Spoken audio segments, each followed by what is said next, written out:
Genesis 4, Cain and Abel. Imagine the very first family on earth. Adam and Eve, the first man and woman, are no longer in the Garden of Eden. Life is harder now. The ground doesn't give its fruit so easily. There's sweat, toil, and struggle. But even outside paradise, life goes on. And soon, children are born. Eve gives birth to a son. She names him Cain. Later, another son is born, Abel. Two brothers growing up side by side but walking very different paths. Cain becomes a farmer working the soil. Abel becomes a shepherd caring for flocks of sheep. Two lives, two callings. One day both brothers bring offerings to God. Cain gathers some produce from his harvest, fruits, vegetables, grain. He lays them before the Lord. Abel, on the other hand, brings something different. He chooses the firstborn of his flock and offers the fat portions, the very best.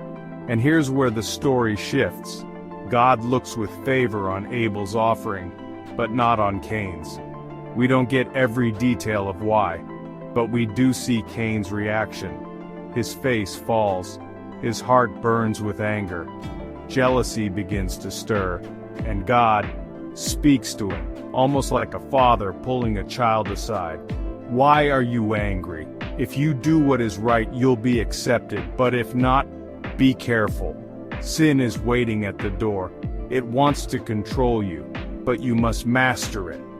It's a warning, a chance, a moment of mercy, but Cain doesn't take it. Later, Cain speaks to Abel. They walk out into the open field, and there, Cain attacks his brother. Abel falls. The first blood spilled in human history wasn't on a battlefield. It wasn't in war. It was one brother killing another. God comes to Cain. "Where is your brother?" Cain replies with words that echo through time. "I don't know. Am I my brother's keeper? But God already knows. Your brother's blood cries out to me from the ground.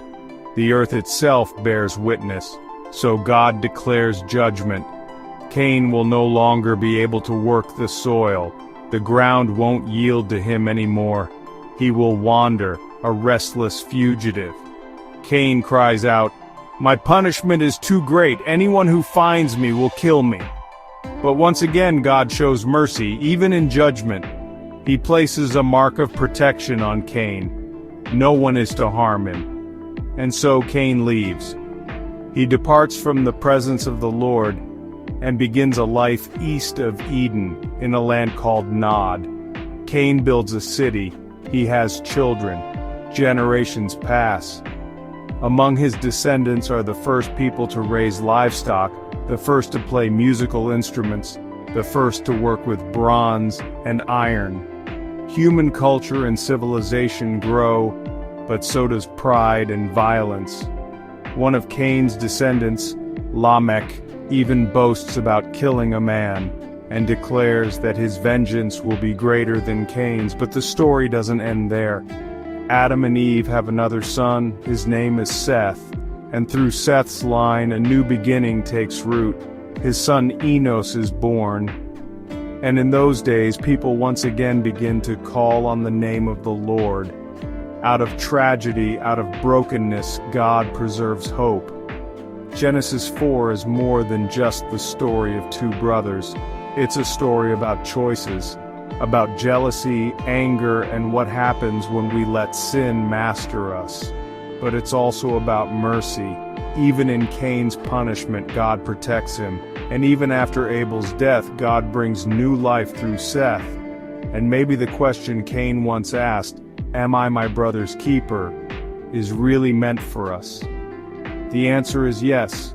We are called to look out for one another, to love, not to envy, to choose life over anger and faith over pride. Because every choice shapes not just our story, but the story of humanity. That's the story of Cain and Abel from Genesis chapter 4, a story as old as time and still deeply true today. Please like, share, and subscribe for more.